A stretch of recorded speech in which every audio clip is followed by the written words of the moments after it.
सभी विद्यार्थियों को नमस्कार। मैं आज आपके समक्ष राजस्थान के लोक साहित्यकार की अगली कक्षा लेकर उपस्थित हूँ।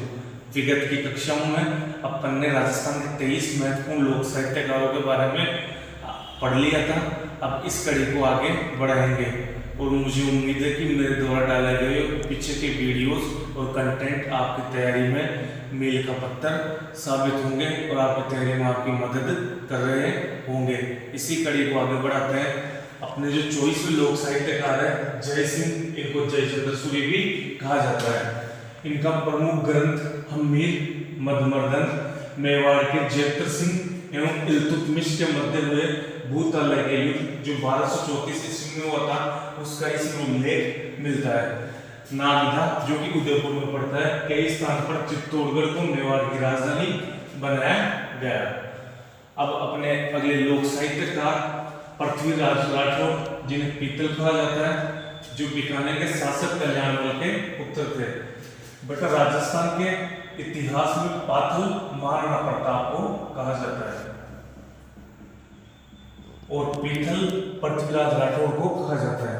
इनके प्रमुख ग्रंथ वेली कृष्ण रुक्मणी, गंगा लहरी, दसम भागवतरा दोहा, दशरथ रावत, वसुदेव राउत, गागोनगढ़ दुर्ग में लिखित, डिंगले उत्तरी मारवाड़ी शैली में लिखित।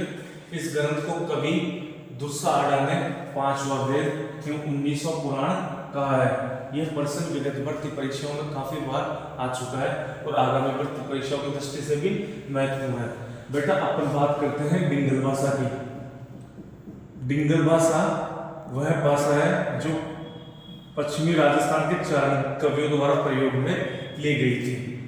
पृथ्वीराज राठौर को टेस्सिटोरी ने डिंगल का हेरोस कहा है।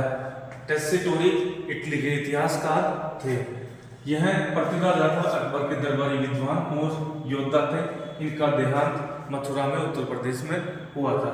अपने अगले लोक साहित्यकार कन्यादान कविया चारण, इनका प्रमुख ग्रंथ सूरज प्रकाश है। इन्होंने जोधपुर के सूर्यवंशी राठौर वंश के इतिहास एवं तत्कालीन प्रमुख घटनाओं का वर्णन किया है।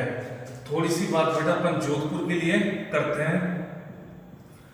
तो जोधपुर को सूर्य नगरी, सन सिटी भी कहा जाता है और इसे नीला शहर भी कहते हैं।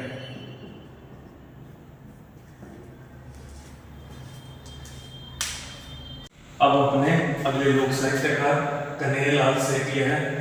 भर्ती परीक्षाओं की तैयारी की दृष्टि से काफी महत्वपूर्ण लोक साहित्यकार है।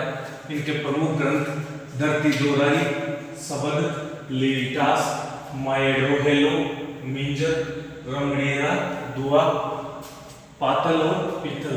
इनके द्वारा पातल महाराणा प्रताप और पीतल पृथ्वीराज राठौर बीकानेर को कहा गया।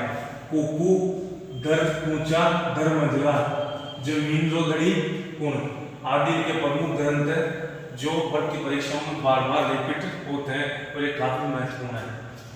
चूरू जिले के सुजानगढ़ में जन्मे जनकवि सेठिया को 2004 में पद्मश्री सम्मान से नवाजा गया। लीटास पर साहित्य अकादमी पुरस्कार मिला। राजस्थानी भाषा साहित्य का विश्व पितामह कन्हैयालाल सेठिया को कहा जाता है। कन्हैयालाल सेठिया द्वारा पातल महाराणा प्रताप और पीतल पृथ्वीराज राठौर बीकानेर को कहा गया है। लीटास के लिए राजस्थानी में साहित्य अकादमी शब्द काव्य संग्रह के लिए राजस्थानी भाषा साहित्य एवं संस्कृति अकादमी बीकानेर द्वारा सर्वोच्च पुरस्कार दिया गया है। यदि आप चैनल पर नए हो तो चैनल को सब्सक्राइब कीजिए, चैनल को शेयर कीजिए, नोटिफिकेशन के बेल आइकन को प्रेस कीजिए ताकि हमारी उपयोगी कक्षाओं का नोटिफिकेशन आपको तय समय पर मिल सके और आप इन कक्षाओं को लेकर अपनी तैयारी को धार दे सके। और इसी वीडियो के डिस्क्रिप्शन में हमारे टेलीग्राम और व्हाट्सएप चैनल का लिंक भी दिया गया है। आप हमारे से वहां पर भी जुड़ सकते हैं जिसमें आपको क्विज, क्वालिटी कंटेंट और इनकी पीडीएफ उपलब्ध करवाई जाएगी। और मैं आपसे ये वादा करता हूँ ये सभी चीजें आपकी तैयारी में एक मील का पत्थर साबित होगी। धन्यवाद। मिलते हैं नेक्स्ट क्लास में।